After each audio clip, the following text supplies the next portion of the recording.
le he preguntado al Señor internamente, ¿qué quiere decir eso, Señor? De que se haga tu voluntad en los cielos, que se haga tu voluntad en la tierra como se hace en los cielos. Entonces uno, o por lo menos yo, llegaría a pensar de que no es que en los cielos está Dios y se tiene que hacer la voluntad de Él. Y allá hay ángeles y todo el mundo, y todos los ángeles le sirven a Dios y están haciendo las cosas y todo.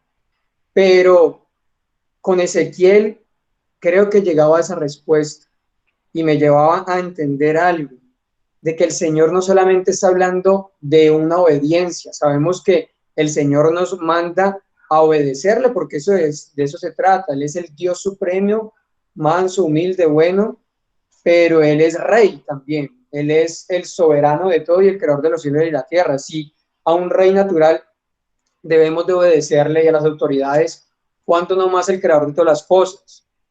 Entonces, eso es cierto, eso es algo muy importante, la obediencia. Pero yo creo que más allá de la obediencia, cuando el Señor Jesús les enseñó ahora a sus discípulos, hágase tu voluntad, Dios que moras en los cielos, se haga en la tierra, así como se hace en los cielos, era que le quería, que él les estaba imprimiendo o nos está enseñando algo más allá que obedecer. Y tiene que ver con obedecer, claro está, pero tiene que ver con, él está demostrando una realidad, a una realidad que se está viendo en los cielos, que se tiene que ver aquí, formada y representada en la tierra, porque más allá, tal vez, de una obediencia, se trata de magnificar y exponer y representar y reflejar a Dios. Entonces, ¿por qué digo estas cosas? Porque en Ezequiel capítulo 1 veo esa realidad que dice el Padre nuestro de que se haga tu voluntad en la tierra como se hace en los cielos. La veo reflejada que cuál es la voluntad que se está haciendo, la figura, el aspecto primario que es el espiritual, que debe de impactar el natural y se debe ver reflejado también aquí en la tierra, porque ya en los cielos eso se está viendo. Eso en los cielos es un hecho. Eso en los cielos es un hecho ya que está siempre y constante y no ha variado. Y no ha variado. El problema es estar aquí en la tierra. En la tierra todavía no hay esa representación que en los cielos ha estado, está y seguirá estando. Y esa representación o ese molde no, más bien esa figura, ¿cómo podría decir? Ese reflejo es aquel que vemos en la visión de Ezequiel en el capítulo 1. Entonces vemos, no quiero leer de pronto todo, porque de pronto pues se alarga todo el asunto, y entonces vamos a ver que Ezequiel ve a 4 seres vivientes, como Juan David compartía al principio en el grupo, que esos 4 seres vivientes, los 4 rostros, reflejan los 4 evangelios, cada aspecto de cada evangelio tiene un aspecto, cada animal va acorde a un evangelio, cada color va acorde a un evangelio, y en sí lo que interesa y lo que importa es que todo esto nos habla de Cristo y nos imprime y nos refleja la imagen de Dios, porque recordemos que todo fue hecho en Cristo, por Cristo y para Cristo. Entonces ese es el hágase tu voluntad, que se vea impreso, que se vea la imagen de Cristo en todo, porque todo es de Él y por Él y para Él.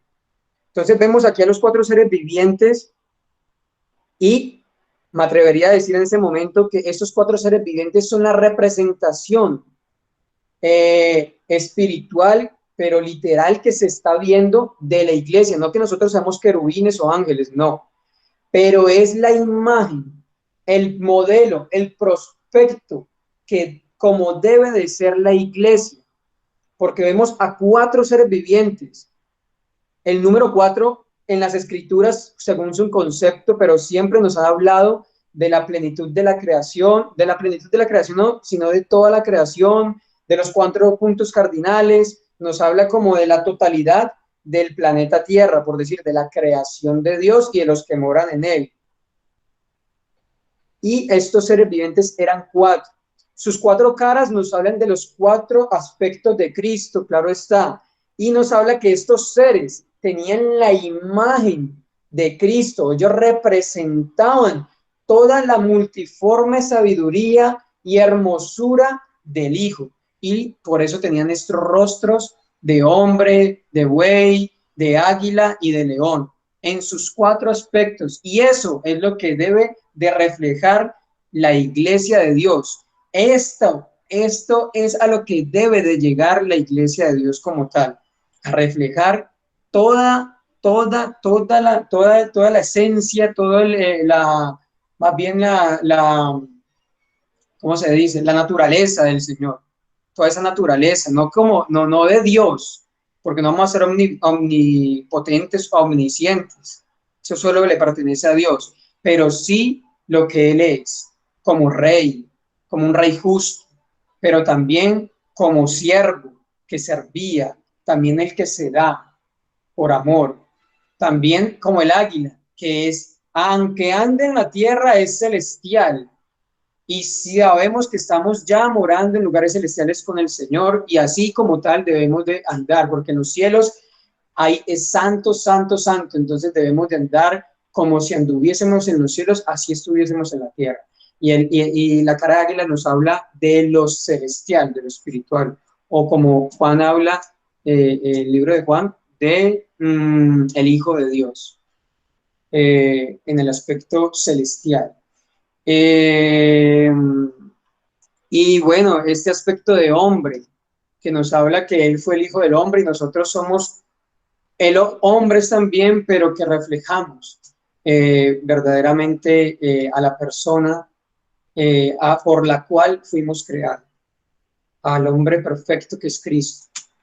Entonces vemos una característica muy importante, es que ellos tenían 4 alas.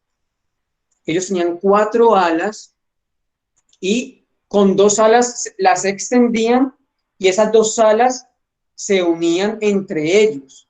Entonces, creo que el Señor nos permitía contemplar y ver que esa extensión de las alas, y eso es un llamamiento para ver esta figura y este modelo al cual debemos de rogarle y pedirle al Señor que lleguemos. Porque ese es el modelo que yo creo que el Señor pensaba y decía, hágase tu voluntad, Padre, como se hace en los cielos, se haga acá en la tierra, porque eso ya está siendo representado, pero Él quiere que se vea representado y se vea culminado con nosotros, pero esa realidad ya está siendo representada en los cielos y se hace la voluntad de Dios, pero debe ahora hacerse aquí en la tierra. Entonces, esas 4 alas nos hablan, esas 2 alas de cada ser viviente nos hablan extendidas, obviamente, de extensión hacia el Señor, dependencia a Dios, hacia los cielos, de adoración, pero también nos hablan porque ellos se unían con las alas y nos hablan de la totalidad de los santos en la unanimidad y unidad del Espíritu Santo, en la unanimidad y en la unidad a la cual debemos anhelar. Y si no la hay, debe haber una inconformidad en nosotros, porque esa primera inconformidad es del mismo Dios y en nosotros la debe de haber, y del mismo Espíritu, porque esa realidad se ve. Ellos no están cada uno por su lado, sino que están unidos por las alas. Y las alas en el verso 24 nos hablan de algo. Y la palabra nos muestra en varias ocasiones, hasta en Apocalipsis, que la multitud de las aguas nos hablan de muchas personas, nos hablan de multitud de personas. Y aquí no es la excepción en Ezequiel 24, 1:24. Dice, y el sonido de sus alas cuando andaban como sonido de muchas aguas, y el sonido de sus alas cuando andaban como sonido de muchas aguas, como la voz del omnipotente, y oí el sonido, perdón, como ruido de muchedumbre, como ruido de un ejército. Cuando se paraban,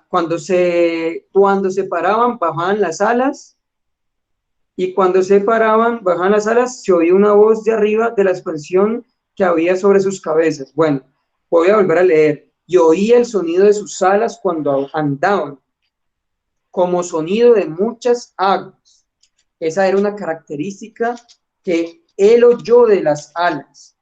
Era como sonido de muchas aguas, como la voz del Omnipotente, como ruido de muchedumbre, como el ruido de un ejército. Vemos la escritura que nos habla mucho de Jehová Sabaoth, Jehová el Señor de los ejércitos. Entonces, vemos que el Señor es el Señor de los ejércitos. Entonces, sus ejércitos no solamente son ángeles, sino también hombres. Entonces, aquí hace una referencia clara de que era muchedumbre. Entonces, estamos viendo que estas alas reflejan pues como a los santos en unanimidad y en unidad, a la cual debemos de estar como iglesia.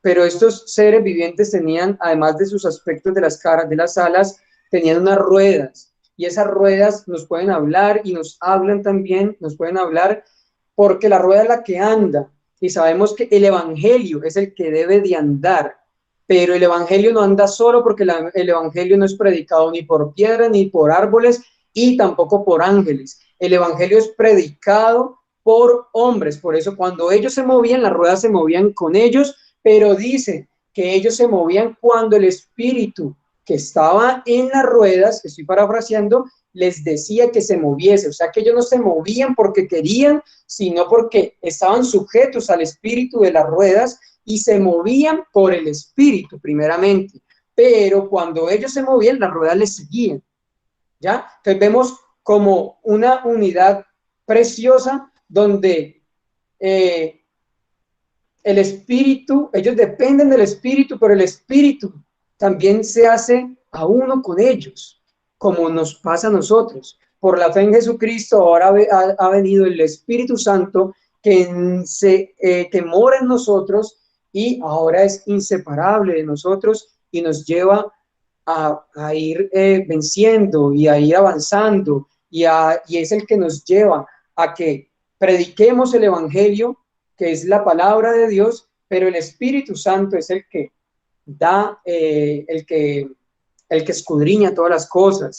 Él es el que revisa lo profundo del corazón y asimismo tomando de la palabra, porque la palabra no es sin el Espíritu, ni el Espíritu sin la palabra, entonces el Espíritu ahí convence de pecado, de justicia, de juicio. Y ahí las figuras de los ojos, podemos ver que eso eran muchos ojos, y los ojos en demasía en esa rueda, que era extraño y raro esa imagen, nos habla de la omnisciencia y la omnipotencia del Espíritu Santo, que está en todo lugar y todo lo escudriña, todo lo ve. La palabra nos muestra que el espíritu del hombre es el que escudriña las cosas del corazón del hombre, las cosas del hombre. También el espíritu de Dios es el que escudriña las cosas de Dios, entonces él por eso pide mejor por nosotros, porque al pedir conforme a la voluntad de Dios, entonces está clamando y intercediendo por nosotros y pidiendo mejor que nosotros mismos, porque muchas veces no sabemos ni cómo orar ni cómo pedir,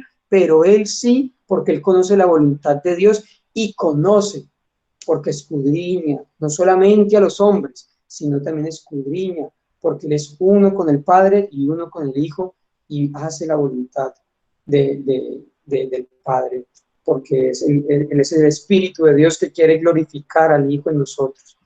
Entonces, veía esa similitud muy importante, a la cual lo veía a manera de que, viendo nuestra realidad, no hay una semejanza en este momento en nosotros, pero no nos debemos desanimar, porque aquí después vemos en Ezequiel mucho llamado de atención, vemos cosas perversas que nos reflejan a nosotros mismos en las perversidades que hacemos, en el llamamiento del Señor a arrepentirnos, pero vemos el carácter de Dios en un amor profundo, en un amor de misericordia, en un amor de yo no quiero que yo no quiero que ustedes mueran, yo quiero que ustedes vivan, a pesar de que están siendo expuestos y saliendo a la luz tanta podredumbre que hay en sus principales y en todo su pueblo. Y por causa de eso vienen juicios, vienen remesones, vienen grandes cosas para este pueblo, ya lo estaban viviendo y lo iban a seguir viviendo hasta un tiempo determinado, porque el Señor de todas maneras da una palabra de restauración.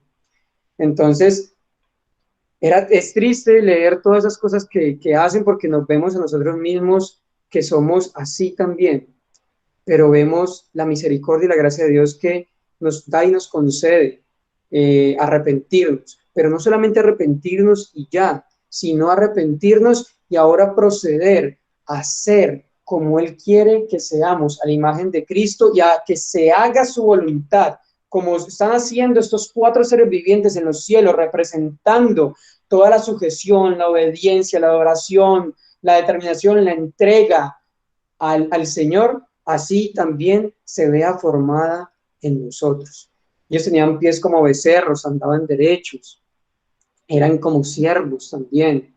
Asimismo, somos llamados a la iglesia a ser en Él, claro está. Entonces, es muy precioso lo que Juan David ya compartía, que ellos, sobre sus cabezas está la expansión, estaba el trono.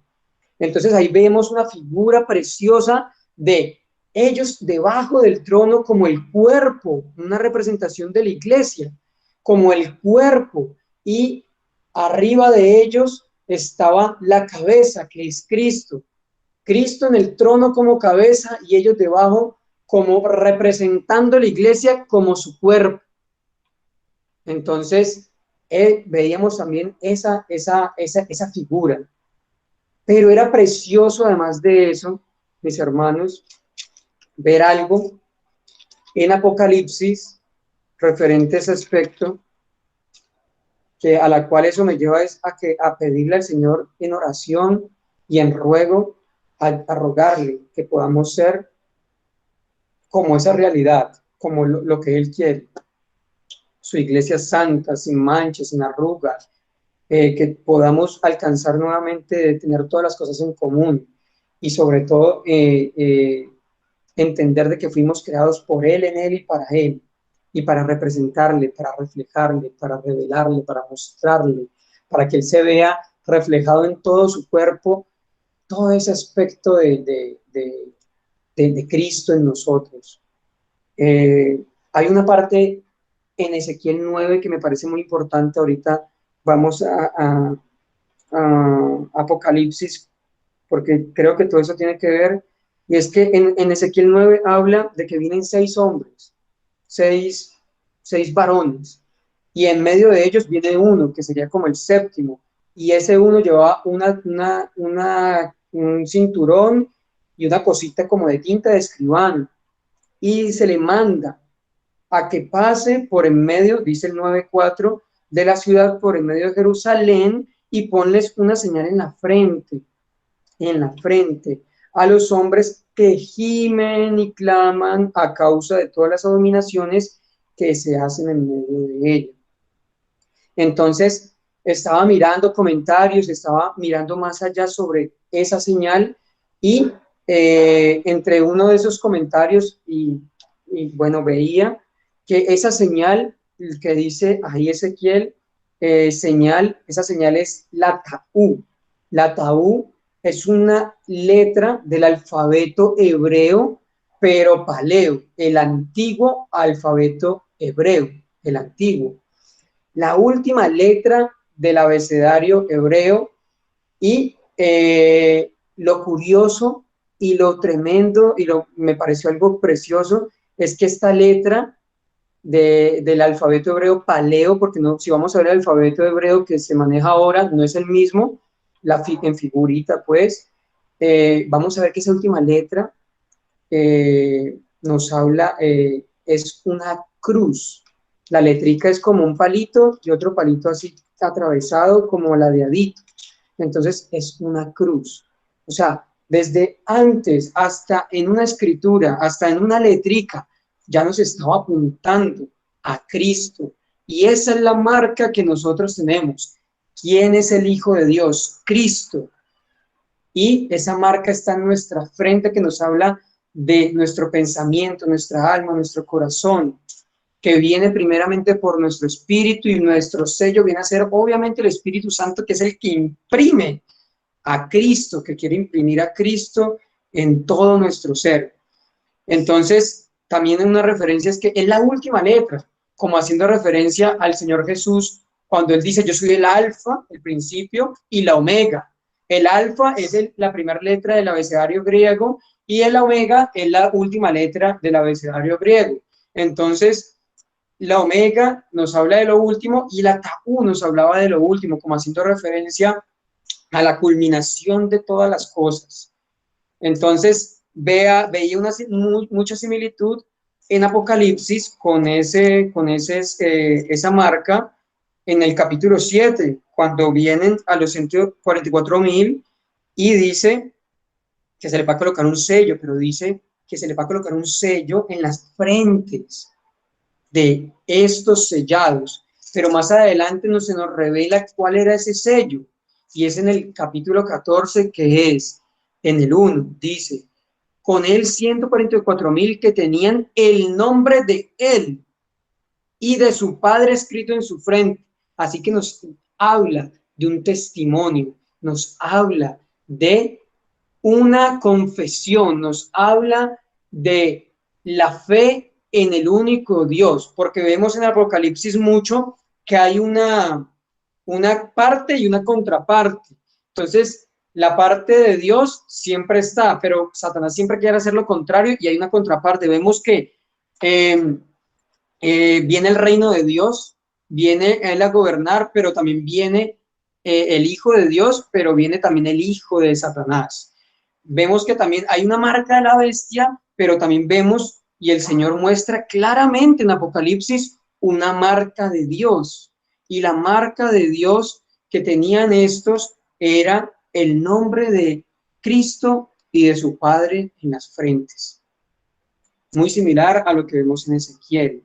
Pero esto, más allá de decir si es una cosa, la marca de Dios, la marca de la bestia, eso, más allá de eso, que puede ser muy importante, más allá de eso, es ver la característica que tenían estos varones que fueron marcados por este séptimo varón, marcados en sus frentes, y era que era: ponle la señal en la frente a los hombres que gimen y que claman a causa de todas las abominaciones que se hacen en medio de ella. Mire, ellos tenían esta característica, se dolían. Muchas veces a nosotros, y para vergüenza mía lo digo, muchas veces yo veo la falta de Dios que me hace. Hay una alabanza que dice: ¿cuánto me falta de ti, Señor, si ni siquiera sé amar? Y muchas veces yo veo que yo muchas veces ni siquiera sé amar.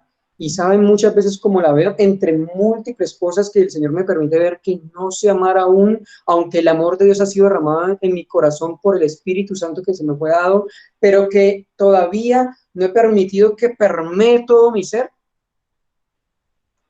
Y me doy cuenta es cuando veo la maldad que hay en el mundo, y muchas veces no me duele. No me duele. Muchas veces, para vergüenza mía lo digo, muchas veces no me duele. Veo la perversión que hay en medio aún de los que dicen ser del Señor, y como que me hago el de la vista gorda. Entonces, ni siquiera voy al Señor y clamo y le digo: Señor, te pido misericordia, trae libertad. No sé, hay veces veo que eso me hace falta mucho. No sé si a ustedes le haga falta, pero a mí eso me confronta mucho, mis hermanos. Entonces, pero mire esta característica de estos hombres: gimen y claman a causa de las abominaciones que se hacen en medio de ella. Y eran grandes abominaciones. Ya Pablo Pizarro las nombró y las leyó, que eran Ezequiel entró y vio reptiles y bueno, tantas cosas que todas estas escrituras antes de eso nos muestran que estaban haciendo. Y no eran cualquiera, no eran los hombres de la tierra, sino los mismos hombres del pueblo de Dios, los principales de la casa, los principales de la tierra, los principales de Judá, de Israel, de como tal del pueblo de Dios. Entonces, mire acá lo precioso. Por acá hay una parte que me pareció, y la maldad y sobremanera la tierra, y abandonó, así pues, por ello, aconteció que cuando ellos iban, mire también la, el sentir y el dolor, que no solamente gemían estos hombres que fueron marcados, sino el mismo profeta, dice en el 8. Aconteció que cuando ellos iban matando y quedé solo, me postré sobre mi rostro y clamé y dije, ah, Señor Jehová, destruirás del todo al remanente de Israel, derramando tu furor sobre Jerusalén. O sea, él se dolió, él se atemorizó, él pensó que iba a ser todo destruido, todo Jerusalén, todo Israel, y dijo, qué dolor, y clamó, y tuvo la osadía, la buena osadía, de decirle al Señor, ay, ¿acaso los vas a matar a todos? Cuando el Señor ya les había mostrado grandes abominaciones, se merecían eso, por decirlo así, pero él aún así se doblega y clama y dice, Señor, Señor, ¿acaso los vas a eliminar? Entonces es precioso ver que él se dolía y eso a mí me llamaba mucho la atención a un arrepentimiento de que muchas veces ni siquiera ese clamor que yo veo aquí en estos varones y en el profeta muchas veces no se refleja en mí, muchas veces no se refleja en los santos. Entonces, perdón, entonces veía como él hacía esto muy similar a lo que decía, a lo que hizo Aarón y Moisés, cuando el Señor dijo, no, esto ya estoy, ya, lo voy a borrar. Y ellos dijeron, no, no, por favor, Señor, por favor, no, no lo borres, por uno, por favor. Entonces, creo que fue con Coré y vino el juicio para Coré. Pero el Señor iba a borrar a todo este pueblo, pero ellos se postraron delante de Dios y se pararon delante de Dios y clamaron. Y por el clamor de esos justos, el Señor no trajo un borrar a este pueblo de su presencia. Tuvo misericordia. Entonces, me parece muy precioso porque aquí más adelante dice en el capítulo 18, en el verso 32, dice, porque no quiero la muerte del que muere, dice Jehová el Señor, convertíos pues y viviréis. Él se muestra aquí su compasión, su amor, que Él es justo y tiene que dar un pago justo a aquellos que les transgreden, porque dejan de representar y reflejar la voluntad que se hace en los cielos, la dejan de representar aquí en la tierra, porque es necesario, es un mandato de Dios que se represente aquí en la tierra, porque Él es el dueño y creador de todo, de lo invisible y de lo visible. Pero aún así, Él se duele y no quiere. Y dice, porque no quiero la muerte del que muere, dice Jehová el Señor. Convertíos pues y viviréis. Arrepentimiento. Convertir nos habla de arrepentimiento, que es cambiar nuestra mente, que es convertidos pues, y Él es el Dios de vida, viviremos, porque la paga del pecado es la muerte. El arrepentimiento al apartarnos del Señor es vida, porque nos somos de Él y para Él, y Él es la vida. Entonces, me parecía muy precioso porque el Señor nos ha dejado las imágenes de lo que Él quiere, y es lo que quiere el Hijo, y lo que quiere el Espíritu Santo. Y así mismo debe estar ese anhelo en nosotros. Bueno, voy a nombrar así sin ir a Ezequiel.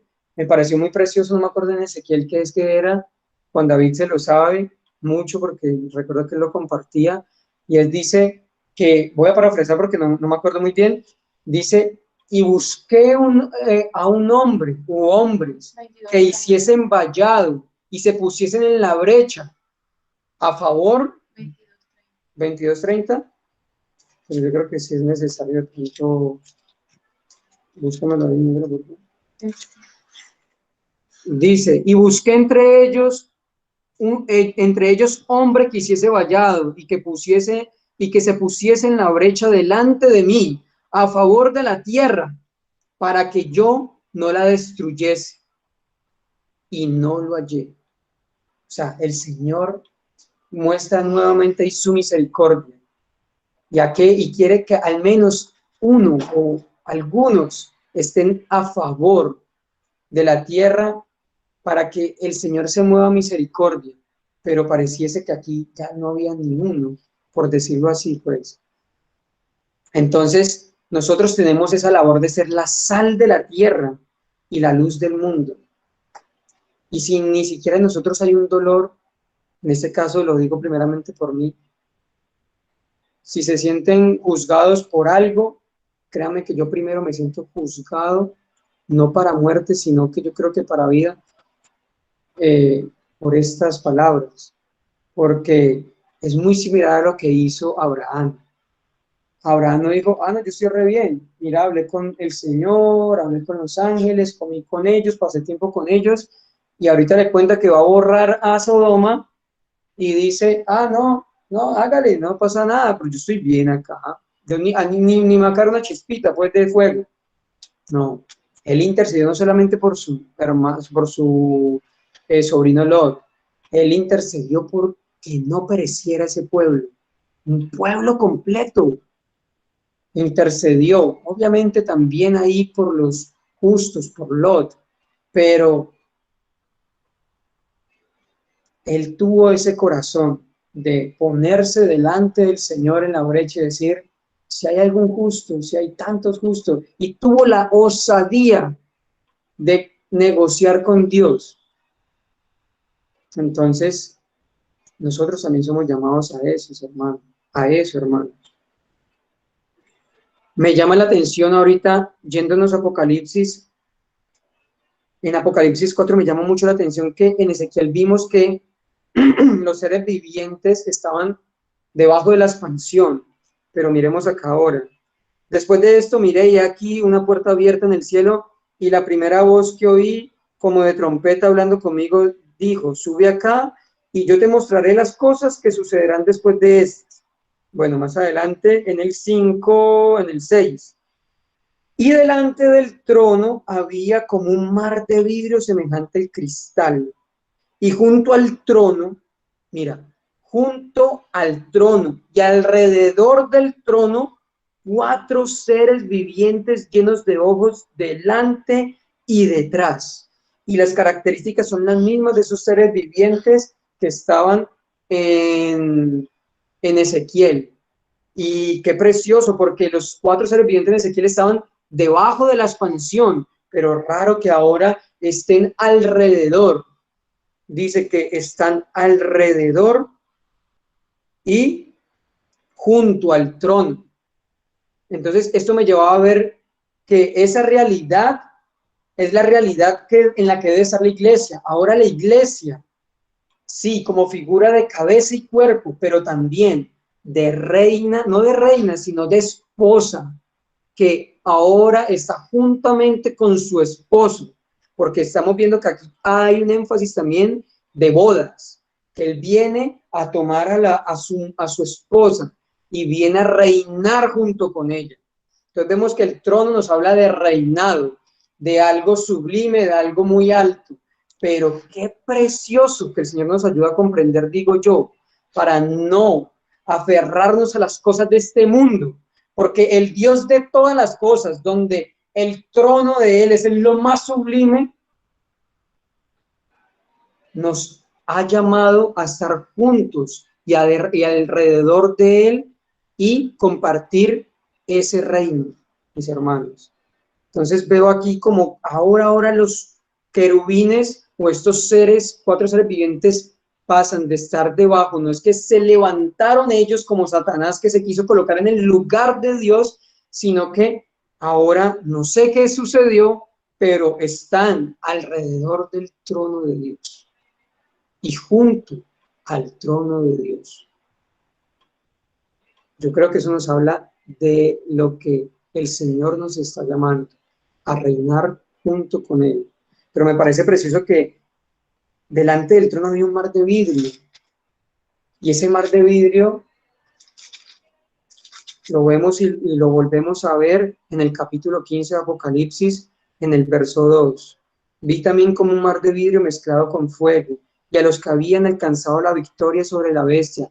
Aquí yo creo, aquí lo que veo, si vale la pena hacer la unidad y concordar estas escrituras, allá vemos un mar de vidrio y vemos a los seres vivientes. Pero aquí vemos un mar de vidrio, y si vemos que tal vez llegamos a la conclusión de que esos 4 seres vivientes representan a los santos, reflejando la plenitud de madurez, la plenitud de Cristo, vemos que ahora no hay unos seres vivientes aquí, sino que vemos que en el mar de vidrio, en el mismo mar de vidrio, están los que habían alcanzado la victoria sobre la bestia y su imagen, y su marca y el número de su nombre en pie sobre el mar de vidrio, con las arpas de Dios. Y en el capítulo 14 nos hace una representación y nos da unas características de los 144,000 que tenían arpas, que cantaban, que era un cántico que solo ellos lo podían aprender. Y ellos aquí después también vemos en el 15 que ellos cantan un cántico, y claramente eso nos habla del pueblo de Dios. Entonces, que el Señor nos ayude a poder alcanzar ese tipo y esa figura que es real, porque eso es real y está sucediendo en los cielos. Por eso debemos declamar: Señor, permítenos conocer y en ti hacer tu voluntad. Que tu corazón, tu carácter, tu dolor, tu manera de ver y tu manera de andar sea la mía también, Señor. Y eso era, mis hermanos.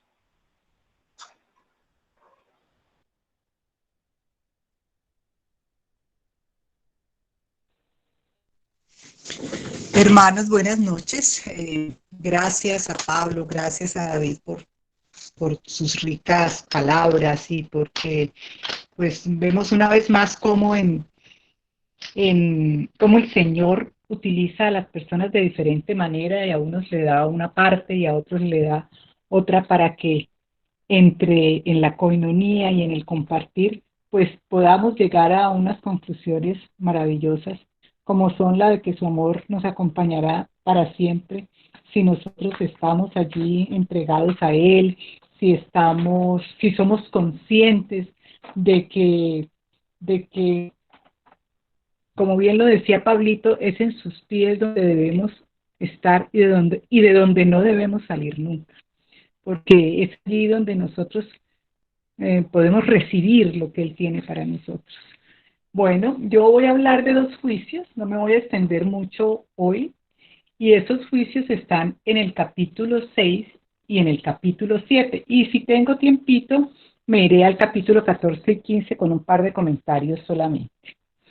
En el capítulo 6, que se titula Juicio sobre Israel idólatra, hago un resumen. Ezequiel se encontraba con la segunda delegación que fue conducida a Babilonia por el rey Nabucodonosor, y el pueblo trabajaba como esclavo en la zona agrícola del valle del río Quebar. Mientras esto pasaba, los profetas falsos le decían al pueblo lo mismo que cuando estaba Jeremías, que no se preocuparan, que en 2 años el pueblo cautivo retornaría a Jerusalén y a los pueblos de Judá. Y a pesar de lo dicho por Jeremías, que el cautiverio duraría 70 años, Ellos decidieron creer a quienes les endulzaban el oído como si no hubiesen conocido a un Dios justo y santo. Definitivamente no hay peor ciego que el que no quiere ver, ni peor sordo que el que no quiera oír. En Ezequiel 1, que lo voy a leer, pues no, voy a hacer un resumen también, para no leer ahora versículos. Ezequiel no les estaba diciendo lo que creían y lo que esperaba y lo que le gustaría que ocurriera, sino lo que Dios le indicaba. Uno de los propósitos del juicio de Dios a las personas los hace para que sean conscientes de sus atributos divinos. Uno de esos atributos es la santidad, y la santidad de Dios abarca la justicia. Si bien Dios es amor, también es justo y a la vez misericordioso cuando la gente se arrepiente. Y si alguien lo ha podido experimentar, es su pueblo. Si Dios es santo, Él iba a castigar el pecado. Si el pueblo se rebelaba a lo que Él dice e instruye, solo le queda el juicio, que no es nada agradable. Ellos no lo vieron todo el tiempo en su caminar por el desierto, todas las cosas que hicieron cuando Moisés fue al monte por las tablas de la ley, se ausenta 40 días, cuando baja encuentra esto hecho un caos, los mandan a recorrer, mandan a los espías a recorrer la tierra o a inspeccionar la tierra y vuelven y es un desánimo, entonces dicen que no quieren ir, que para qué, se asustan por todo, son temerosos porque Egipto todavía sigue en su corazón. Entonces, eso hacen ellos. Siguen en las mismas. No hay cambio, no hay cambio. El juicio iba a caer. Aquí escribí algo que quiero leerlo. Si bien Dios es amor, también es justo y a la vez misericordioso cuando la gente se arrepiente. Ya había leído ese pedazo. Y si alguien lo ha podido experimentar, es su pueblo. El juicio a la tierra caería sobre los montes, collados, arroyos y valles, siendo la espada el instrumento escogido, y destruiría los lugares altos, haciendo referencia a que debajo de toda clase de árboles se encontraba un lugar pagano alrededor del cual se practicaban actos inmorales. Las imágenes serían quebradas, dice de los versículos 3 al 7, los ídolos destruidos y las ciudades quedarían desiertas. Mientras yo leía esto, decía, Señor, ¿cómo será la ira tuya? Los sacaste de Egipto, los condujiste milagrosamente a la tierra prometida, les proveíste de todo lo necesario, sus ropas no se gastaban, no se raían, su calzado no se gastaba. Cuando había sol, les daba una columna de humo para que el sol no les tocara. Cuando hacía frío en la noche, los calentaba. Era una cosa que les daba agua cuando la necesitaban, era algo maravilloso. Pero ellos seguían con esa cerviz dura. Y no son solamente ellos, toda la humanidad. Nosotros ya conocimos a Jesús, pero ellos todavía no sabían. Tenían un Dios que los dirigía y que les enseñaba y que les hablaba por boca de los profetas, pero ellos no conocieron a Jesús. Pero aún así, el daño tan grande que nos ha hecho el pecado es aterrador. Pero no nos podemos quedar allí. También debemos pensar, pero qué salvación tan grande nos ha concedido su gracia. Y ahí es donde debemos estar, en esa gracia. Sí, no mirando nuestro pecado es espantoso, los pecados de nosotros son horribles. En estos días conversaba con Beatricita eso, que están acechándonos por todas partes. Pero si nosotros estamos allí, recibiendo de su gracia, creyendo el poder del Espíritu Santo, porque no hay, esa es otra invitación muy linda que nos hace Pablo, no hay poder más grande que ese, va a ser el trabajo, nosotros no tendremos que hacer el esfuerzo, es allí, Señor, aquí en la cruz, yo sé que tu Espíritu va a hacer una obra extraordinaria en nosotros, nos va a operar ese corazón, va a sacar de allí todo lo que no es, para que podamos entronar a Cristo, porque es que, ¿cómo vamos a ir a predicar el Evangelio si no tenemos a Cristo en nuestro corazón? ¿Cómo las personas que el Señor escogerá para ir a Israel y hablarle al pueblo, con qué poder van a ir si no es con el poder del Espíritu Santo? No podrían ir, se los comerían, los matarían. Pues sabemos este nuevo orden mundial que se está gestando, lo que es capaz de hacer, nos tienen controlados, pero eso no nos debe preocupar. Si nosotros verdaderamente creemos y tenemos el Espíritu Santo, vamos con el aval del Señor a derribar lo que sea. En el versículo 8 hay algunas cosas de las que debemos estar muy agradecidos por la misericordia de Dios. Hemos sido alcanzados con su favor y tal como sucede en la iglesia actual, habría un remanente que sería salvo.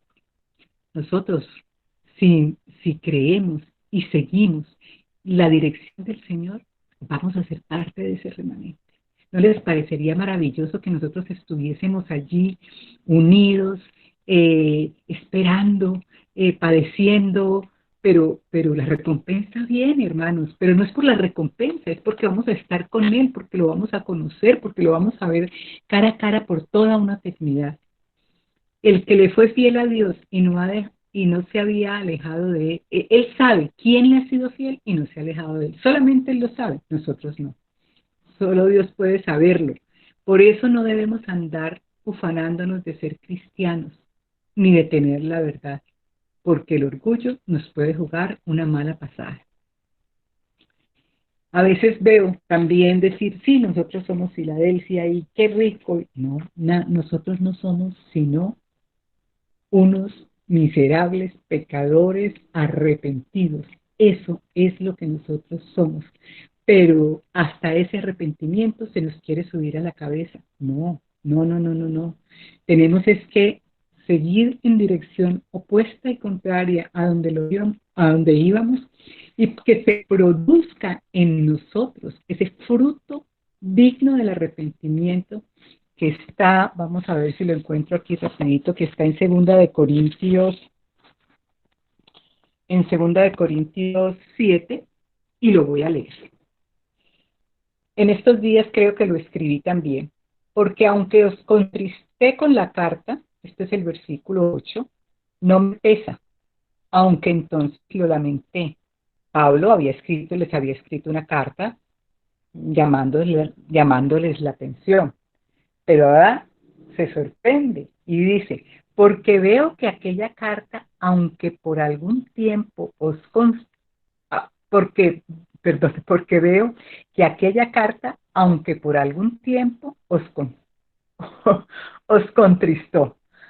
Ahora me gozo, no porque hayáis sido contristados, sino porque fuisteis contristados para arrepentimiento, porque habéis sido contristados según Dios, para que ninguna pérdida padecieseis por nuestra parte. Porque la tristeza que es según Dios produce arrepentimiento para salvación, de que no hay que arrepentirse, pero la tristeza del mundo produce muerte. Entonces debe ser una tristeza. Es que ¿cómo a estas alturas del paseo no hemos dado ese fruto de arrepentimiento? ¿Cómo es que eh, pecamos con esa facilidad porque quitamos nuestros ojos de Él? Entonces es allí en sus brazos de amor, a los pies de su misericordia, donde vamos a encontrar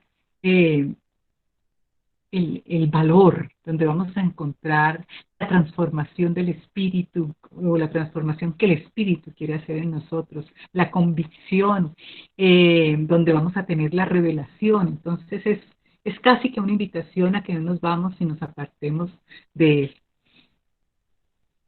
Entonces debemos preguntarnos, ¿qué estamos haciendo para el Señor? ¿Lo estoy provocando a ira? ¿A misericordia? ¿Cómo está mi relación con Él?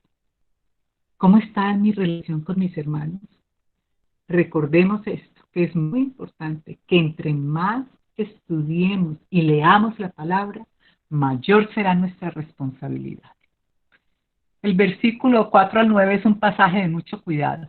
Y si bien pertenece al Antiguo Testamento, no se le queda atrás. Y es aún más severo lo que se dice en Mateo 20, y es pero es aún más severo lo que se dice en Mateo 25, del 41 al 36, cuando juzgue las naciones. Y Apocalipsis 17 y 18, que hablan de la condenación y la caída de Babilonia. O sea, el sistema del mundo, por más fuerte que parezca, por más poder económico que tenga, por más control sobre la población y más desprecio por el pobre, será vencido y derrotado por el Cordero. Por eso es que no debemos temer, por eso es que yo les decía, ahora no importa, no importa, pero necesitamos el poder, pero el poder no es que brote de nosotros, el poder nos va a acompañar, porque el poder no nace, no está en el hombre, el poder es el Espíritu Santo. Y el Señor dijo que nos iba a acompañar todos los días ese poder si nosotros lo creemos. Él los vencerá, el Señor los vencerá, porque Él es el Señor de señores, el Rey de reyes. Y los que están con Él somos llamados, elegidos y fieles. Eso lo encontramos en Apocalipsis 17, 14. Y cuando nos quejamos tanto, nos da trabajo estar firmes. Eso lo encontramos de los versículos 10 al 14 en Ezequiel 16. ¿Por qué? Porque queremos que se haga lo justo y lo correcto. Y resulta que no debemos estar en esa queja, porque la queja conduce a algo muy triste, que es la murmuración. Entonces, debemos apartarnos de allí. Si yo veo una situación que está produciendo algún roce, orar y apartarme de allí, porque uno no puede seguirle el juego a Satanás. Las guerras siempre serán una realidad, porque en la tierra hay maldad. Y Dios mismo lo dice, que no hay paz para los malvados. Aquí traigo a colación una porción de Isaías 57, en los versículos 11 y 12, que me llamó mucho la atención.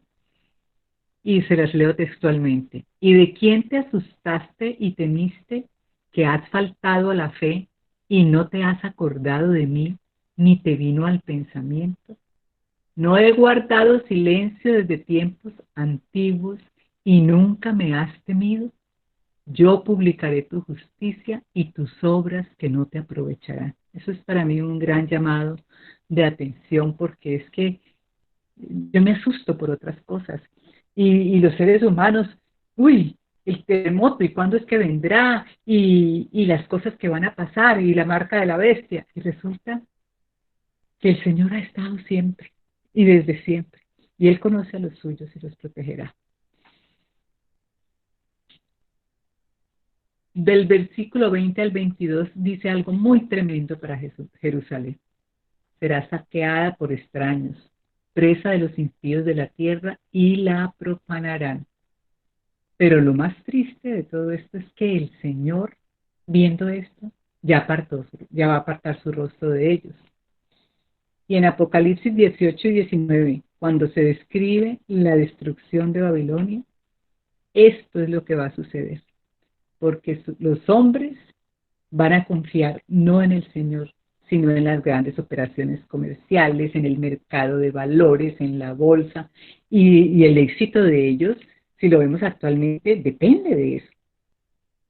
¿Y qué tal los mandatarios que andarán diciendo paz, paz, paz? Pero nada de esto es real, porque esto no va a venir. Pero ellos, que creen que tienen el control, pues van a ver que no es así.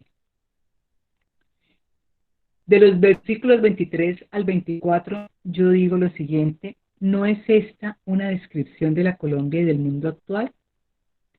Dios no puede bendecir una nación donde los ciudadanos no obedezcan a las leyes, por más cristianos que haya en el país. Yo he escuchado, sí, que Colombia es cristiana y que Colombia es de Cristo, pero no importa que nosotros estemos en Colombia y que haya un manojo de cristianos. Recordémonos que hizo Babilonia. Babilonia no destruyó o Babilonia en cabeza de Nabucodonosor no destruyó al propio pueblo del Señor. El Señor juzgará. Nosotros no nos podemos, no, que como Colombia es de Cristo y el juicio no va a llegar a todas partes llegará el juicio del Señor, a todas partes. Voy a irme a los versículos, espérenme un momentico, el 16, el 14 y el 16, aquí está. Capítulo 14. La idolatría será castigada. Este capítulo se divide en dos partes.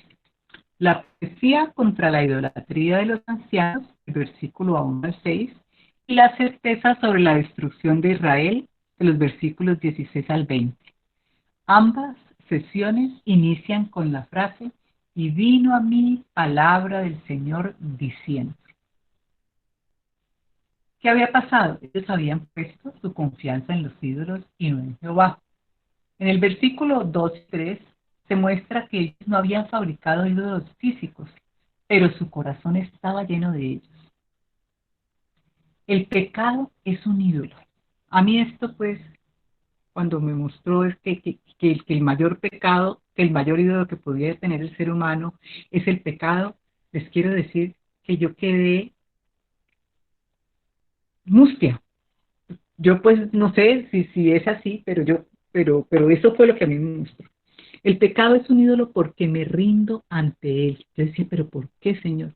No, y no solamente porque me rindo ante él, sino porque lo practico, no me importa, lo sigo practicando. ¿Cuántos cristianos hemos jugado con el pecado hasta darle lugar? Este virus es sumamente peligroso, muchísimo más peligroso que el coronavirus.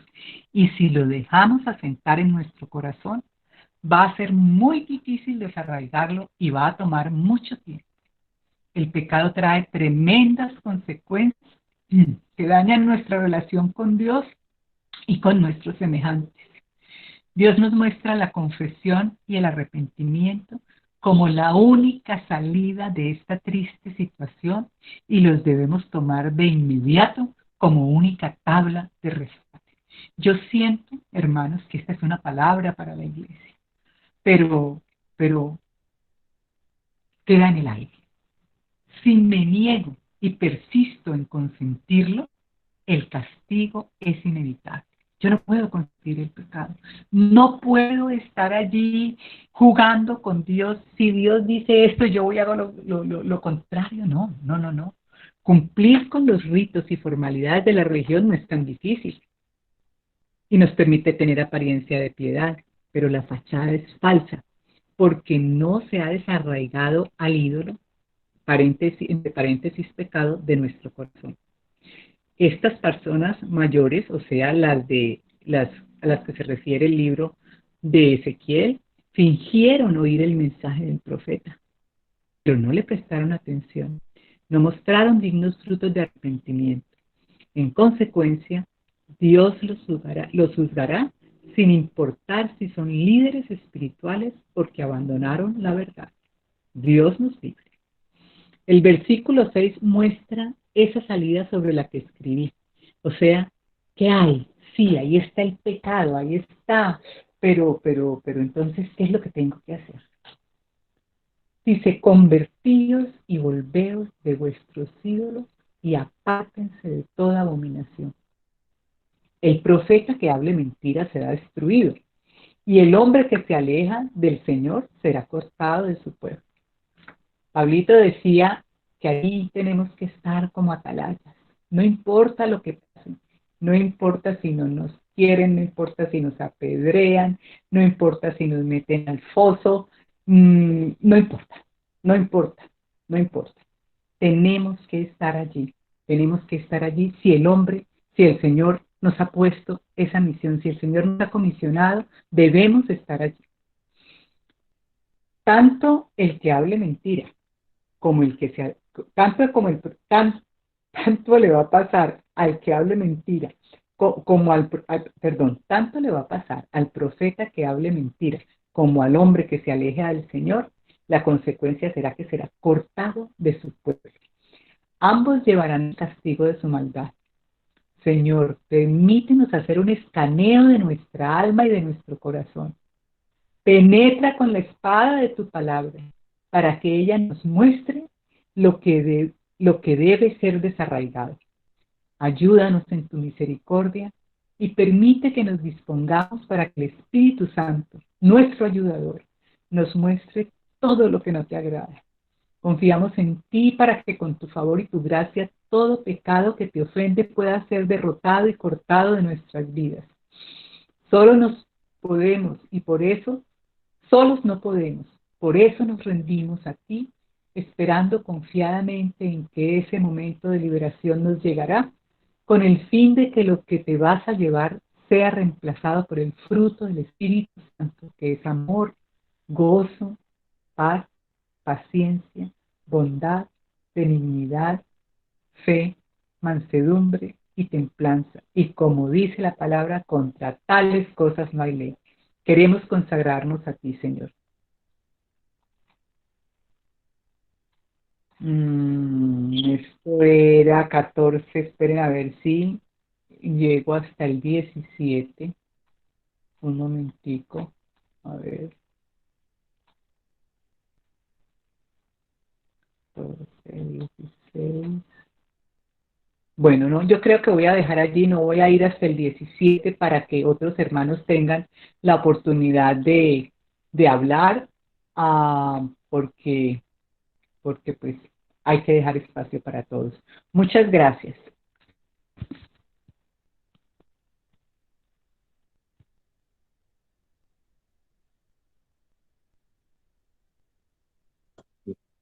Buenas noches, mis hermanos, bendiciones.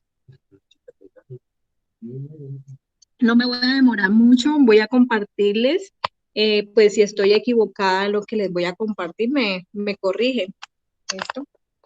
Pues quiero retomar Ezequiel 3:16, ya Pablo ya había hablado sobre esta parte y la hermanita Ángela también, pero quiero retomar la palabra donde lo dice exactamente. Y dice así: aconteció que al cabo de los 7 días vino a mí palabra de Jehová, diciendo: hijo de hombre, yo te he puesto por atalaya a la casa de Israel. Oirás pues tú la palabra de mi boca y los amonestarás de mi parte. Me llamó la atención esta palabra, y cuando la compartió Karen, me corroboró, y es una responsabilidad grande que tenemos nosotros como hijos de Dios, como cristianos, hablar, amonestar al pueblo, y más en este tiempo en el que estamos, que está pronto la llegada de nuestro Señor Jesucristo. Y ya eso es una gran responsabilidad para nosotros, no podemos callar, porque si no, el Señor nos va a pedir cuentas a nosotros por habernos callado esto. Entonces me llamó mucho la atención. Esa parte quería pues nuevamente corroborarla para darla con la palabra. Y voy a hablarles sobre Ezequiel 11:1-3, que me llamó mucho la atención porque la verdad yo la comencé a leer, pero no entendía mucho, lo de la olla, lo de la carne, porque siempre, más que todo en la Biblia, se usa mucha metáfora, mucha parábola, y a veces no entiendo, pero el Espíritu Santo me ayudó y me dio a entender pues esta palabra. Si no es así, pues me corrigen, ¿listo? Y dice así, ya les leo, mis hermanos. Ezequiel 11, del 1 al 13, pues del 1 al 13 dice, voy a leer de mi Biblia, la versión de Jerusalén. El Espíritu me elevó y me condujo al pórtico oriental del templo de Yahvé, el que mira a oriente. A la entrada del pórtico había 25 hombres, entre los cuales vi a Hazanías, hijo de Azur, y a Palatías, hijo de Banaías, jefes del pueblo. Él me dijo: hijo de hombre, estos son los hombres que maquinan el mal, que dan malos consejos en esta ciudad. Dicen: no será pronto cuando haya que construir casas. Ella es la olla y nosotros somos la carne. Por eso profetiza contra ellos, profetiza, hijo de hombre. Vemos ahí cómo el Señor le revela al profeta Ezequiel, le muestra al profeta los hombres que maquinan mal, los hombres que dan malos consejos a la ciudad. Esto me llamó mucho la atención porque hablando mucho con Pablo y hablando mucho con otras personas, con cristianos, hermanos, y más que todo con Pablo, me llevó cuando me hablaba mucho sobre lo que está pasando en la iglesia y sobre lo que nosotros vivimos diariamente, ¿sí? Entonces nosotros tenemos que estar atentos a no caer en los malos consejos que nos puedan dar los demás, como hacían estos ancianos o como hacían esas personas que maquinaban el mal, que daban malos consejos. Entonces lo llevo a la vida de hoy, ¿sí? Que tenemos que estar atentos a no caer en los malos consejos que nos puedan dar los demás, incluso dentro de la misma iglesia, los falsos profetas, las personas que dicen ser de Dios, pero no es así, están disfrazados, acoplados a las cosas del mundo. Cogen versículos bíblicos a su conveniencia, sin el contexto real para sus propios intereses. Por eso debemos tener los sentidos abiertos a escuchar a Dios lo que Él quiere, cuál es su voluntad y no la voluntad del hombre. Entonces, en cuanto a esa parte. Y luego el profeta, ¿sí? El profeta le dice lo que se les va a venir por haber hecho esto, ¿no? Lo vemos pues en mi Biblia, está en el versículo 6. Habéis multiplicado habéis multiplicado vuestras víctimas en esta ciudad, habéis llenado de víctimas sus calles. Por eso esto dice el Señor Yahvé. Las víctimas que habéis tirado en medio de esta ciudad son la carne, y ella es la olla. Pero yo os haré salir de ella. ¿Teméis la espada? Pues yo traeré espada contra vosotros. Oráculo del Señor Yahvé. Os sacaré de la ciudad, os entregaré en manos de extranjeros, y así haré justicia con vosotros. Ahí, mis hermanos, vemos cómo el profeta denuncia la falsa seguridad de los que creen haber escapado al desastre y hallarse bien instalados en la ciudad. La imagen de la carne, la olla, sí, vemos cómo esas personas, el profeta se refiere a los primeros deportados, sí, los primeros deportados, los que siguieron con el mal, con la maquinación. Las víctimas son la carne, sí, y la ciudad es la olla. A eso se refiere el Señor en la palabra. El Señor dice que va a hacer que salgan de la olla, es decir, que los va a sacar de la ciudad a ellos y traerá a ellos lo que tanto temen, que es la espada. Y también dice que los entregará a manos de extranjeros, porque el Señor los juzgará y sabrán que Él es Dios y sus juicios vienen por no seguir sus preceptos y no guardar sus normas. Y me llamó la atención porque cuando el profeta dijo eso, dice que de una vez, dice, yo caí rostro en tierra, perdón, y dice, en esto mientras yo estaba profetizando, Palatías, hijo de Benaías, murió. En esa profetización de una vez murió este varón. Y de una vez el profeta Ezequiel cayó rostro en tierra y grité con voz fuerte, ah, Señor, vas a aniquilar el rostro de Israel. Veo también, igual que Jeremías, el dolor del profeta, el dolor del profeta por el pueblo, por su dura cerviz, por los juicios del Señor. Y también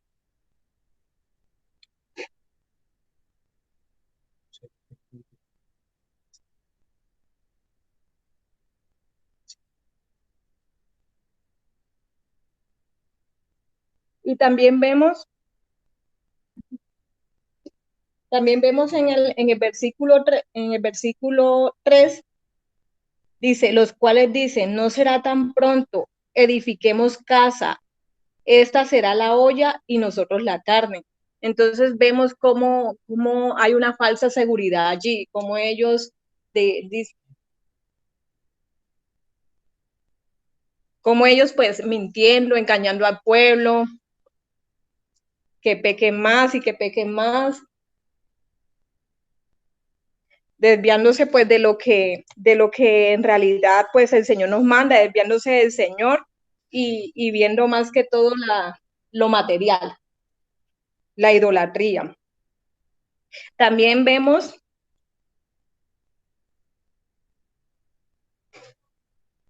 bueno, esa parte a mí me recuerda la palabra del Señor, lo que les mencioné anteriormente, donde nos dice, estamos en este mundo, pero no somos de este mundo. La verdad, cuando yo leí esta palabra, me acordé de ese versículo de la palabra del Señor. Nos dice que como verdaderos hijos de Dios no debemos contaminarnos de las cosas que nos brinda este mundo. Tenemos que marcar la diferencia, que nuestros actos sean como verdaderos hijos de Dios, porque a Él seguimos y le pertenecemos a Él y no vivimos para agradar al mundo ni a los hombres, vivimos para agradar a Dios. Entonces vemos cómo se contamina, cómo el pueblo se contamina y adopta las costumbres, adopta pues todo de las otras naciones, de las otras ciudades. Y también me llevó también a Daniel, me hizo recordar a Daniel que él determinó no contaminarse, aún en medio de un pueblo extranjero, él fue fiel a Dios, a sus preceptos, a su voluntad. También comparo este capítulo, el capítulo 11, 1:13, ¿sí? Todo ese que es en mi Biblia, no sé cómo serán en la de ustedes, que el Señor les dio una nueva oportunidad a este pueblo, porque este pueblo sobrevivió, fueron los primeros deportados y aún así se contaminaron, siguieron con su dura cerviz, porque cerviz, ¿sí? Entonces, fueron los que no alcanzaron la desgracia, la destrucción del pueblo de Jerusalén. Me lleva la palabra del Señor del Nuevo Testamento, donde le dice a la mujer, ve y no peques más. El Señor le perdona a esta mujer, le muestra su amor, su misericordia, le da una segunda oportunidad. Yo pienso porque igual en la escritura creo que no se vuelve a hablar más de esta mujer, solamente ese pedazo. Yo pienso que esta mujer tuvo que estar inmensamente agradecida porque el Señor le salvó la vida y no pecó más, ¿sí? Pero esta palabra la comparo a este pueblo, que el Señor les dio una segunda oportunidad, fueron los primeros deportados, pero ellos siguieron con su dura cerviz y no aprovecharon la nueva oportunidad que el Señor les dio para arrepentirse, hacer un cambio de dirección y seguir los preceptos de mi Señor. Al contrario, ellos pensaban que como se salvaron de la mano del Señor, de sus juicios, aún persisten en hacer el mal y piensan que el peligro ya pasó. Pero vemos como el Señor utiliza al profeta Ezequiel y lo lleva hasta ellos y les recuerda que el peligro no ha pasado. Por eso les habla de los juicios, de sacarlos de la olla que es la ciudad, entregarlos a extranjeros y traer la espada sobre ellos, que es lo que tanto temen. Bueno, mis hermanos, eso quería compartirles. Bendiciones.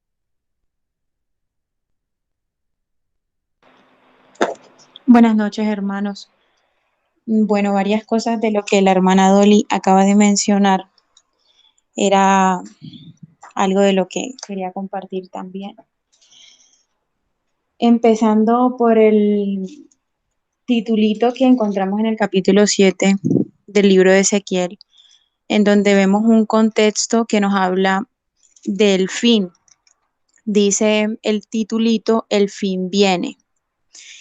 Entonces esto sin duda pues nos contextualiza en un tiempo que perfectamente podríamos traerlo a nuestros tiempos para ver cómo estaba este pueblo en este tiempo y así de pronto ilustrarnos un poquito de cómo podemos estar nosotros.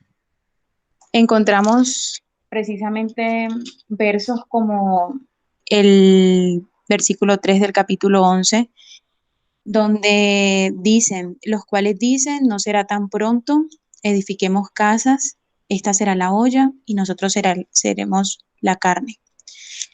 En el versículo 22 del capítulo 12 encontramos también eh, una muestra de qué era lo que estaba pasando en ellos y en su corazón en ese momento, cómo eran sus vidas en ese momento. En el versículo 12 dice, hijo de hombre, le dice el Señor a Ezequiel, le hace una pregunta, ¿qué refrán es este que tenéis vosotros en la tierra de Israel que dice, dos puntos, se van prolongando los días y desaparecerá toda visión?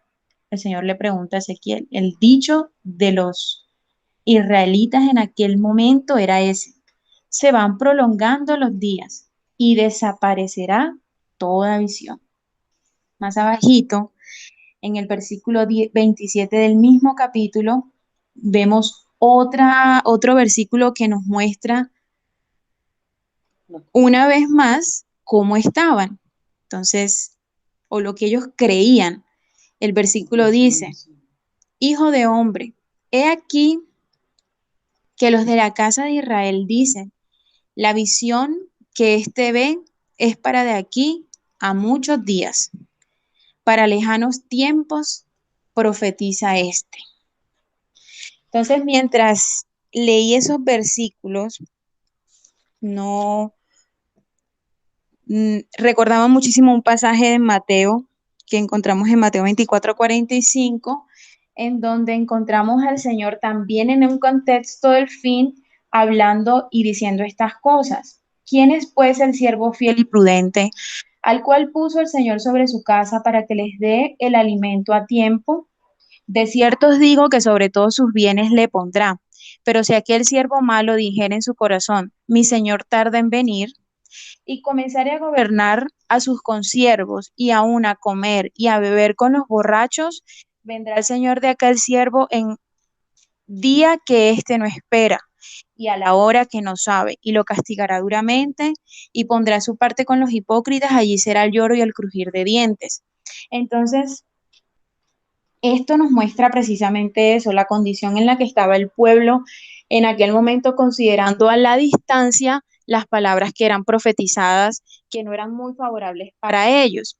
Mi pregunta es, estando nosotros en el tiempo que, según lo que hemos considerado por el Espíritu, por medio de varios hermanos, y también por el testimonio que el Espíritu pone en nuestro corazón, del tiempo en el que nosotros como iglesia estamos atravesando en este momento, a las puertas de tantas cosas, me pregunto, hermanos, si quizá no puede ser también esta una actitud nuestra, considerando de pronto que la venida del Señor está lejana, entonces tenemos tiempo para hacer, para beber, para comer, para hacer nuestras casas en el sentido no literal, y no considerar verdaderamente con urgencia nuestro corazón y nuestro estado como individuos y como iglesia delante de estas cosas. Porque cuando la voz del Señor suena, cuando sus trompetas empiezan a sonar, entonces probablemente qué lástima y qué dolor, la verdad lo digo por mí, con muchísimo temor lo comparto, hermanos, que vemos en Mateo el ejemplo de un siervo fiel que dio el alimento a tiempo a sus consiervos, es decir, los mantuvo como atentos, los llenó de valentía para afrontar el camino que habrían de afrontar, les apercibió de la verdad, no les mintió para sacar provecho propio. Pero vemos otro que sí hizo eso, que consideraba lejos el tiempo de cumplimiento, entonces aunque sabía y conocía que el Señor venía, lo consideraba algo muy lejano. Actuó entonces de una manera muy diferente, incluso abusaba de sus consiervos y bebía y comía, con los que se emborrachaban también se emborrachaba. Entonces, esta es una actitud que verdaderamente no habla de una espera verdadera en el Señor. y eso puede exponer nuestro corazón. El consejo del Señor para cuando está pronta su venida es el siguiente, lo encontramos en Tesalonicenses. El Señor dice, velad y estad sobrios, porque los que duermen y los que se emborrachan, de noche duermen y de noche se emborrachan. Entonces, eh, quizá eso es una advertencia del Señor que lo encontramos una y otra vez en la palabra, porque no es lejano a nuestros tiempos. De hecho, en segunda de Pedro, también el Señor hace, el Espíritu deja esa pregunta. En Pedro dice, no sé dónde estaba hablando, pero Pedro les preguntaba, hay muchos que dicen, ¿dónde está la promesa de su advenimiento? Porque desde el día en que los padres durmieron, todas las cosas permanecen así como desde el principio de la creación. Muy seguramente, cuando el Señor venga, cuando sus trompetas suenen, nosotros, si no estamos en una condición de espera verdaderamente desarraigados y esperando nuestro arraigo, si la palabra existe, o nuestro plantamiento en, en la verdad eterna que nos espera, entonces seguramente vamos a tener que huir avergonzados delante del Señor y vamos a tener que correr base o incluso menospreciar todas aquellas cosas en las que perdimos el tiempo.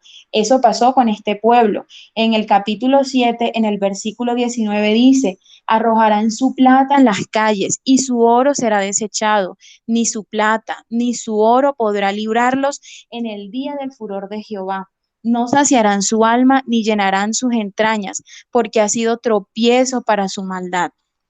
Entonces, cuando la voz del Señor suena, el 14, por ejemplo, el versículo 14 dice, tocarán trompeta y prepararán todas las cosas, y no habrá quien vaya a la batalla porque mi ira estará sobre toda multitud. El versículo 15 me llamó muchísimo la atención, de fuera espada, de dentro pestilencia y hambre. El que esté en el campo morirá a espada y el que esté en la ciudad lo consumirá el hambre y la pestilencia, porque en medio de toda esta turbulencia que atravesamos en estos tiempos finales, nosotros tendemos siempre a poner nuestra esperanza en otras cosas. El que tiene dinero, entonces quiere ir a comprar otra cosa y hacer algo. El que de pronto no tiene mucho, se aflige un poco más, pero quisiera hacer algo para poder estar protegido. Pero mira cómo aquí el Señor dice, cuando suene trompeta, yo les advierto, pero una vez que yo me determine a enviar lo que yo he determinado, o sea, no va a haber tiempo, no va a haber lugar donde ustedes estén refugiados, excepto para aquellos que se duelen en su corazón y tienen la señal en su frente, como nos compartía David al inicio. Estos tendrán un lugar de refugio porque serán guardados. Es la única parte en la que verdaderamente nosotros podemos depositar nuestra confianza en medio de todo esto, porque nuestra confianza no puede estar basada en algo externo, sino algo interno, hermanos, lo digo por mí. Y para terminar, también me parecía muy curioso, hermanos, algo que me llamó mucho la atención, todavía no entiendo, si algún momento algún hermano recibe luz, le agradecería mucho que nos pudiera compartir acerca de eso, y es en donde el Señor hace una referencia que hay tres hombres, tres varones, que podrán ser librados, por así decirlo, del castigo, Noé, Daniel y Job. Entonces uno diría, bueno, las características de Noé y de Daniel, bueno, está bien, estaban en el tiempo del fin. Entonces, no sé específicamente por qué los referencia, pero digamos que hablaban de las cosas finales. Pero Job me preguntaba mucho, yo decía, pero sin entender bien Noé y Daniel, ¿por qué? Me llamaba muchísimo la atención Job. Bueno, no entendí, seguí de largo, leyendo junto con David, pero cuando llegamos al capítulo, creo que es el 17, sí, al capítulo 17, encontré una situación bastante interesante con el pueblo cuando ellos ya estaban cautivos por los babilónicos, entonces, por los babilonios, bueno, entonces, eh, bueno, cuando ellos estaban cautivos, David, bueno, hermanos, perdón, es que David me estaba corrigiendo. Cuando estaban cautivos y ellos lo que hicieron fue, habían caído aquí por mano del Señor, porque el Señor era quien les había enviado espada y quien les había enviado a este pueblo para que fueran cautivos. Entonces, era una consecuencia de lo que ellos de lo que ellos habían hecho, de su caminar, de su proceder, de haber abandonado al Señor, de haber tenido muchos ídolos en su corazón. Esta era la reprensión del Señor, que por supuesto no iba a ser eterna, que no iba a ser para siempre, porque Él por encima de todas las cosas es nuestro Padre.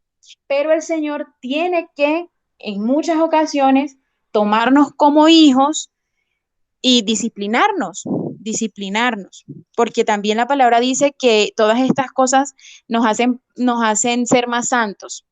La corrección nos hace participar de santidad. Entonces, ellos vienen y estando en esa cautividad, traídos por Dios, en vez de aceptar, porque el Señor les decía, cuando a ustedes les sobrevenga esto, yo les recordaré lo que ustedes han hecho y entenderán por qué están pasando por eso.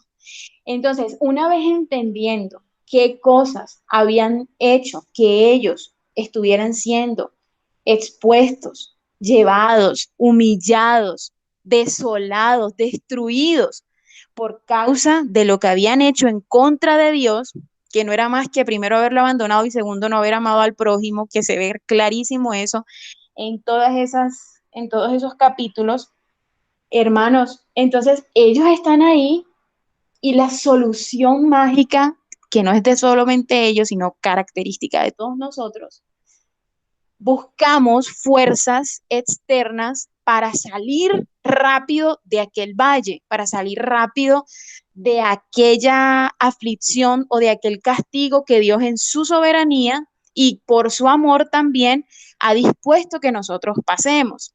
Muy contrario a lo que hizo Job. Job, sin merecer el castigo, sin embargo, aceptó la mano soberana y la voluntad perfecta de Dios. Y en medio de todas sus aflicciones, guardó en su corazón el nombre del Señor y no vituperó el nombre del Señor, sino que soportó hasta que el mismo Dios, quien había permitido que él cayera en esa situación y atravesara ese valle, el mismo Dios algún día levantaría la prueba y podría sacarlo victorioso de allí y aún mejor, habiéndosele revelado verdaderamente, porque a veces es necesario, como dice el Señor en Deuteronomio, que Él a veces tiene que hacernos atravesar por el desierto para que nosotros veamos lo que está en nuestro corazón y entonces podamos conocerlo y obedecerle. Entonces ellos lo que hicieron fue que se aliaron con los egipcios para que ellos los ayudaran a salir y la respuesta del Señor es magnífica. Ni con gran ejército, ni con mucha compañía hará Faraón nada por él en la batalla, cuando se levanten vallados y se edifiquen torres para cortar muchas vidas. Entonces era como la referencia, creo que fue lo que encontré que se referenciaba con la vida o con la característica de los Jobs que el Señor quisiera encontrar.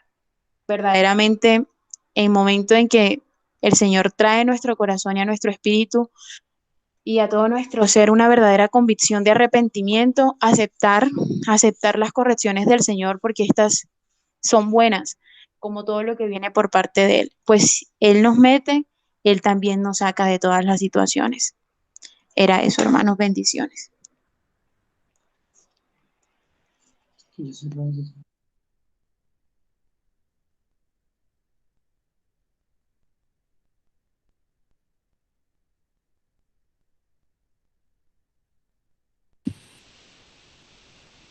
Aló.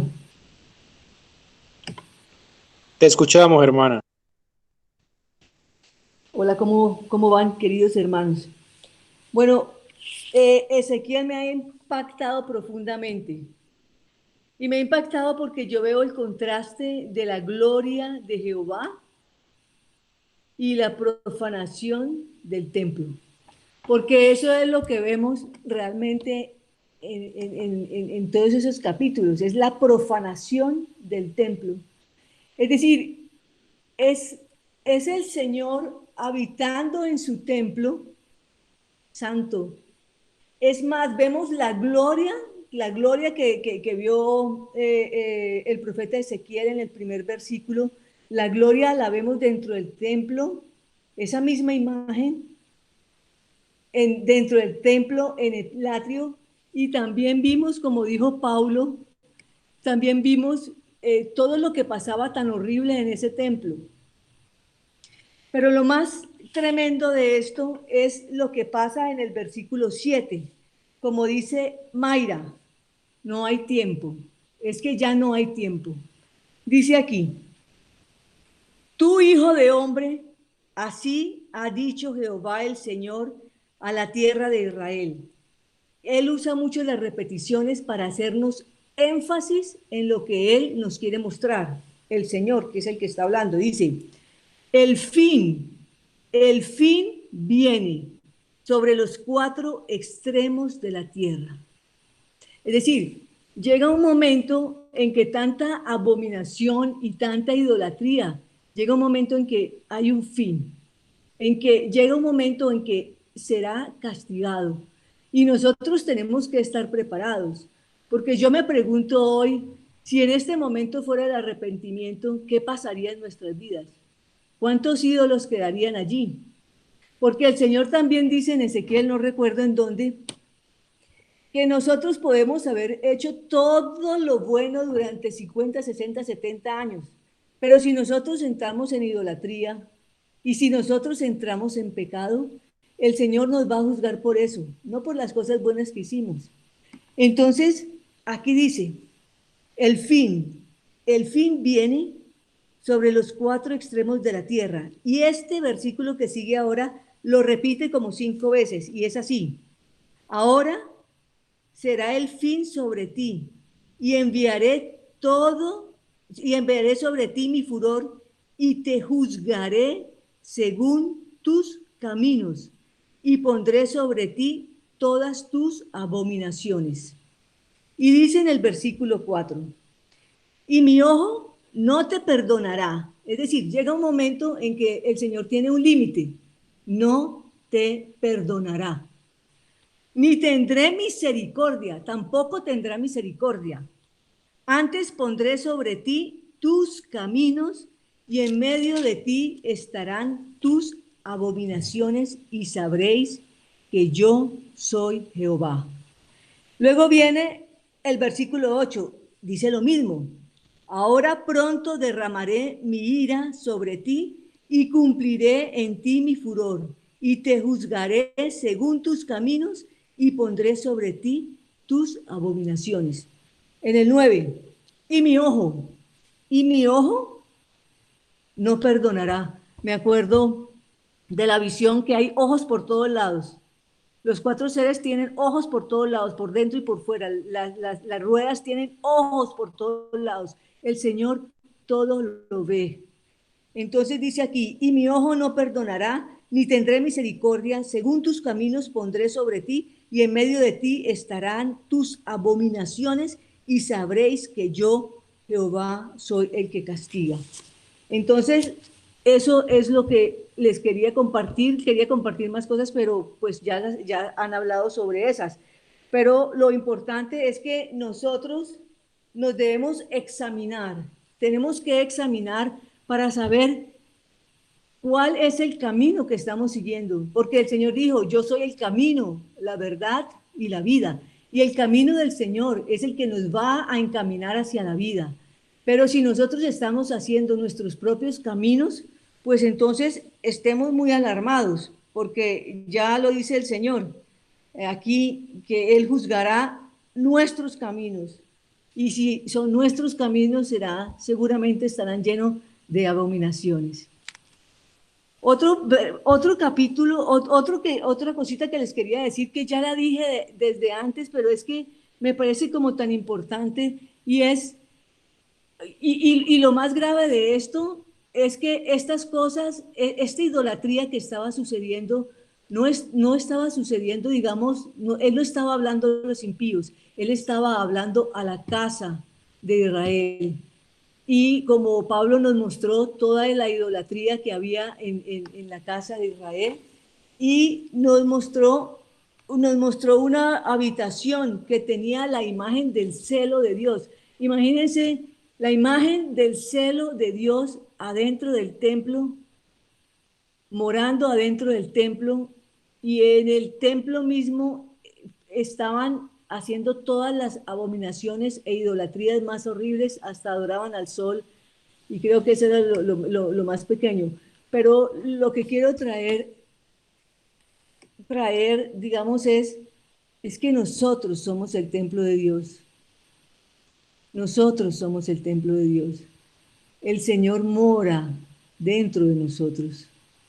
Entonces, el Señor Jesucristo dijo, el celo de tu casa me consume. Y sacó a todos esos mercaderes. Yo creo que el Señor en esta época nos está llevando, justamente porque el tiempo se acaba, nos está llevando a eso. Nos está llevando a que nosotros limpiemos la casa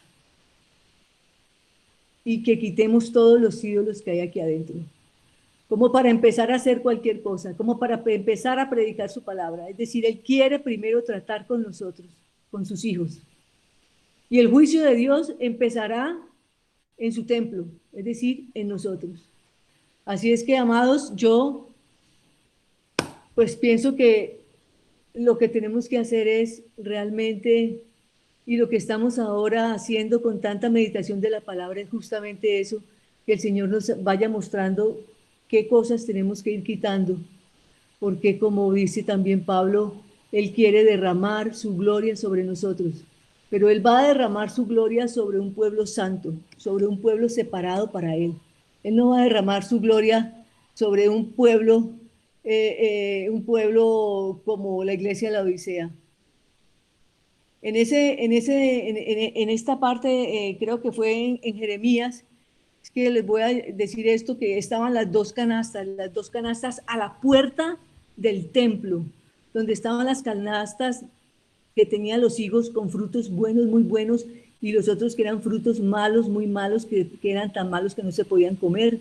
Eso es lo que quiere el Señor mostrarnos, justamente allí, a la puerta de la entrada del templo, y preguntarnos, ¿usted a cuál de esas dos canastas pertenece? Y esa es la pregunta que nos tenemos que hacer. ¿Yo pertenezco a la canasta de los frutos buenos, muy buenos? ¿O yo pertenezco a la canasta de los frutos que son tan malos que no se pueden comer? Porque esa canasta no es sino la iglesia de la Odisea. Por cuanto no eres ni frío, por cuanto no eres ni frío ni caliente, por cuanto eres tibio, a los tibios los vomitaré de mi boca.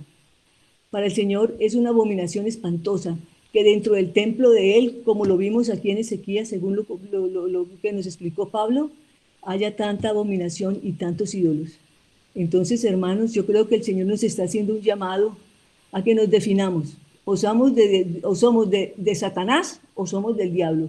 Pero si somos tibiecitos y estamos dentro del templo en una actitud religiosa, pero viviendo en pecado, eso ya no lo quiere el Señor. Y por eso el Señor castigó de esta manera tan terrible, con espada, con hambre y con pestilencia, a su pueblo, a ese pueblo escogido. Y nosotros también somos pueblo escogido. Bueno, yo creo que esto es con lo que quería yo aportar. Bendiciones. Buenas noches, no me voy a demorar, ya había pedido la palabra, era para leerle a Mayra algo que yo apunté sobre Noé, Daniel y Job, y también le puede de pronto servir para complementar lo que ella estudió y analizó. El profeta dice de parte de Dios que cuando la tierra pecare, Él les quitará el sustento de pan, enviará hambre y cortará de ella a hombres y a todo ser viviente. Y si pasaren bestias feroces y asolaren la tierra, y si trajese espada sobre ella, los cortará. Y si enviare la pestilencia y derramase su ira sobre ella en sangre para cortar hombres y bestias, pero estuvieran en todos estos eventos descritos Noé, Daniel y Job, ellos serían librados, mas no sus hijos, dando a entender que por ser justos y correctos, íntegros y fieles, los nombra el profeta porque, qué sencillo, están representando al remanente que habrá de ser salvo. Y por algo que también se dijo ahora, los hijos, el padre que come las uvas pues verdes, los hijos no tienen por qué pagar por la entera. No sabemos cómo serían los hijos de Noé. Vimos que ay, ¿cómo se llamaba el hijo que le vio la desnudez a Noé? En este momento se me fue la paloma, pero bueno, ese. Eh, Algo hay allí por lo cual el Señor quiere que nosotros eh, seamos responsables de nosotros mismos. No podemos responder por nadie más. Entonces, suponiendo que Noé y Daniel estuviesen en ese momento con los suyos en Jerusalén, aunque en otro tiempo pudieron salvar a sus familias y en el caso de Daniel a reinos, solo ellos se hubieran salvado y no los suyos, demostrando la gravedad del pecado de Jerusalén. ¿Cómo sería de grande que solamente por ellos tres, cómo se habría multiplicado? ¿Cómo sería lo que, lo que el profeta alcanzó a ver y lo que el Señor le dijo que dijera que no, que antes, que ni siquiera por ellos, es que ni siquiera por ellos? Entonces, por ese motivo, porque es que no los iban a oír, por ese motivo el Señor permitió que Daniel no estuviese en la ciudad, porque sabía que su pueblo no lo iba a escuchar. Como dato curioso de esto, el rey Nabucodonosor sí lo escuchó. Esas son las ironías de la vida. Y lo convirtió en primer ministro. ¡Qué ironía! ¿Cuántos de nosotros estamos en este momento escuchando la palabra de Dios? ¿Cuántos estamos dispuestos a cumplirla?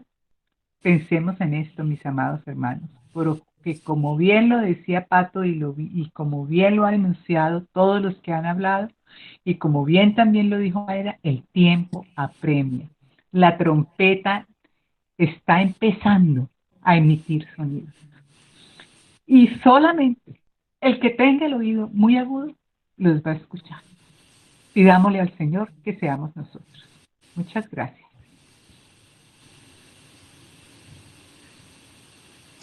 Mis hermanos, quisiera hacer un comentario corto sobre el capítulo 28 de Ezequiel. No lo voy a leer, solamente mencionar un comentario, ya que es un capítulo que también es redundante en la escritura, en Ezequiel, porque sabemos que es un capítulo que profetiza también la conducta, la caída, ¿sí? Las circunstancias que rodearon a Lucero antes de su caída. Lo que es Isaías 14, que ya lo leímos, y Ezequiel 28 hacen énfasis en este querubín que cayó y que fue lanzado del cielo para ir a la tierra. Y bueno, aquí en este capítulo 28 vemos que poseía 9 piedras preciosas, de las 12 piedras del pectoral, del Urim Tumim, del pectoral de los sacerdotes. Y vemos cómo se le hace una comparación, ¿no?, al rey de Tiro. Y el rey de Tiro, sabemos cómo, por ejemplo, Jezabel era hija del rey de Tiro. Y el rey de Tiro representa al maligno, ¿sí? Y dice la escritura allí en Ezequiel 27-28, acerca de cómo estaba sentado, ¿sí?, cerca a las muchas aguas, y eso representa también las naciones, y cómo se entró en su corazón el querer ser como Dios, de alguna forma autoproclamarse Dios, y cómo hubo una profecía en contra de él. Nosotros reunimos ambos textos, Isaías 14 y Ezequiel 28, y encontramos muchas características. Si nosotros leemos, creo que es Ezequiel 26 o 27, no recuerdo, allí hay un lugar que se menciona que es Edén. O sea que Edén hacía parte de un lugar, digamos, tradicional, digamos, cercano, y era una nación, un lugar cercano. Y entonces cuando el profeta le dice, en Edén, en el huerto de Dios estuviste, En primera instancia se estaba refiriendo a lo que el rey de Tiro estaba haciendo y a ese lugar que aparece allí, Edén, pero lo compara con el Edén, digamos, del Génesis. Entonces nosotros hemos visto cómo esto representa la caída de Satanás, ¿sí? Y es que dice que a causa de la multitud de sus contrataciones él pecó, y cuando lo vemos en el contexto comercial se refiere a contratos y se refiere a diferentes transacciones comerciales, pero en el contexto de Satanás y de Lucero se refiere a la cantidad de oficios que él tenía, porque era un querubín que tenía muchos oficios, y a causa de su resplandor, porque vimos lo que nos compartió ahora nuestro hermano Pablo al principio, con respecto a los querubines y lo que hemos estado leyendo, cómo estos querubines portaban, ¿sí?, sobre ellos la gloria de Dios, y esa gloria no provenía de ellos, sino del Señor, y este querubín protector eh, vio esa gloria que tenía y, sí, comenzó a mirarse a sí mismo, y esa fue su caída, enseñándonos de alguna forma que cuando nos miramos a nosotros mismos, allí comenzamos a caer. Quería hacer ese comentario, no dejar, digamos, pasar